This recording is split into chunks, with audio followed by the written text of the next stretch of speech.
શનિ રવિ અને સોમવાર એમ 3 સલંગ દિવસની રજામાં નર્મદા પરિક્રમા કરવા માનવ મહેરામણ ઉમટતા અફરાતફરીનો માહોલ સર્જાયો હતો. તો ત્રીજા દિવસે પણ ભારે ભીડ અને અવ્યવસ્થાને કારણે ભક્તો પરેશાન થયા હતા. તો 3 દિવસની રજાઓમાં ગુજરાત ઉપરાંત મધ્યપ્રદેશ, મહારાષ્ટ્ર, પંજાબ અને હરિયાણા વગેરેથી શ્રદ્ધાળુઓનું ઘોડાપુર ઉમટી પડ્યું હતું. તો 18 દિવસમાં 8.5 લાખ ભક્તોએ પરિક્રમા કરી હતી. તો ખાલી શનિવાર, રવિવાર અને સોમવારની રજામાં 4 લાખ ભક્તો નર્મદા પહોંચ્યા હતા, જેને કારણે ભક્તોને પ્રવાહ રામપુર તરફ વધી જતા ભારે ભીડ જામી હતી. તો શેરાવ અને વેગણઘાટ પાસે નદી પાર કરવા માટે લોકોને 4 થી 5 કલાક સુધી કતારમાં ઉભા રહેવું પડ્યું હતું. તો પરિક્રમા માટે રામપુર તરફ જતા વાહનોને વાવડી ગામ પાસે રોકી દેવામાં આવ્યા હતા.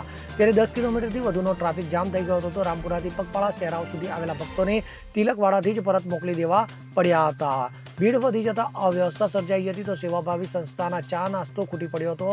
તો નાવડીઓ ઓછી પડતા લાંબી કતારો, નાવડીમાં બેસવા માટે કલાકો સુધી લાંબી કતારોથી ભક્તો પરેશાન થઈ ગયા હતા. તો રેંગણથી કીડી મકોડી ઘાટ લઈ જતી નાવડીવાળાઓએ પણ ડબલ ભાડા વસૂલ્યા હતા. તો બીજી તરફ લાઈફ જેકેટ વગર જ જોખમી મુસાફરી કરવી પડી હતી. તો નાવડીમાં ગમે તેમ ફેંકાયેલા લાઈફ જેકેટ ગંદા હોવાથી પહેરવામાં કચવાટ જોવા મળ્યો હતો. તો કેટલાક પરેશાન ભક્તો તો પરિક્રમા વગર જ પાછા ફરતા ભક્તોમાં ભારે રોષ જોવા મળ્યો હતો. તો બીજી તરફ ટ્રાફિકમાં ફસાયેલા બહાર કાઢવા ₹200 લેવામાં આવ્યા હતા. તો કેટલાકોએ સેવા આપી હતી. તો કેટલાકે ₹100-200 એક વ્યક્તિના લઈ રોકડી પણ કરી લીધી હતી. જોકે આ માટે પોલીસને દરમિયાનગીરી કરવી પડી હતી. તો પોલીસે પરિસ્થિતિ સાચવી લીધી હતી અને લોકોને મદદ પણ કરી હતી. તો પોલીસની પ્રશંસનીય કામગીરી રહી હતી. તો 3 લાખ લોકો હોવા છતાં નાસભાગની ઘટના ન બનતા લોકોએ રાહત અનુભવી હતી. જ્યારે રામપુરા અને તિલકવાડા બંને બાજુએથી ટ્રાફિક જામ થતા હાઈવે પર બસો મૂકીને ભક્તો 8 કિલોમીટર ચાલી પરિક્રમા પથ પર પહોંચવાનો વારો આવ્યો હતો.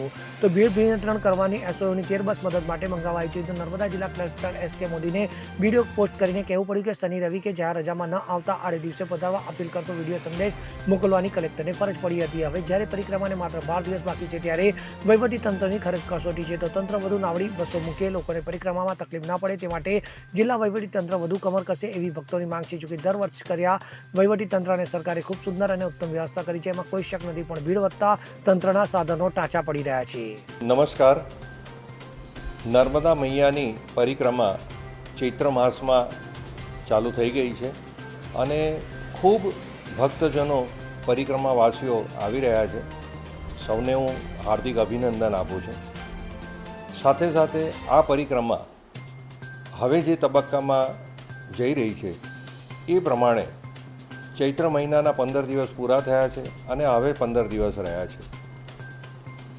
ખાસ કરીને રજાઓના દિવસમાં ભક્તો પરિક્રમાવાસીઓ ખૂબ આવે છે, પરંતુ મારી પરિક્રમાવાસીઓને એક નમ્ર વિનંતી છે કે વીકેન્ડમાં એટલે કે શનિ રવિમાં ન આવતા જે ચાલુ દિવસો છે, સોમ, મંગળ, બુધ, ગુરુવારના દિવસોમાં અને રાત્રિમાં આપ આવો તો આપની અમે સેવા કરી શકીએ અને આપની ઉચ્ચ કક્ષાની સગવડો અમે આપી શકીએ.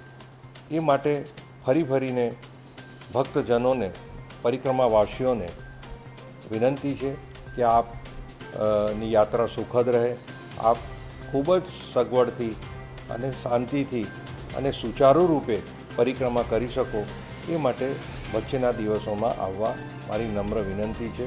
નર્મદે હર. અને તમે ક્યાંથી આયા? અમે મકરપુરાથી આયા. બરોડાથી. સવારના કેટલા વાગ્યાના ઉગત?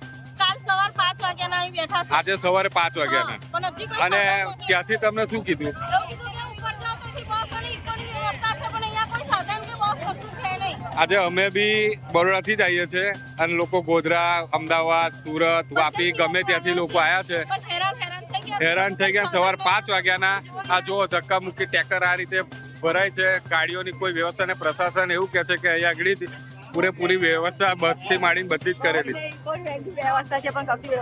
અને ભાડા બી બમણા લે છે આ લોકો. જ્યોતિ જગતાપ સાથે CN24 ન્યૂઝ, રાજપીપળા.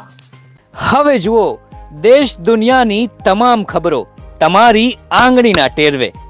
ઉઠાવો મોબાઈલ અને Google Play Store પરથી ડાઉનલોડ કરો અમારી CN24 ન્યૂઝ મોબાઈલ એપ.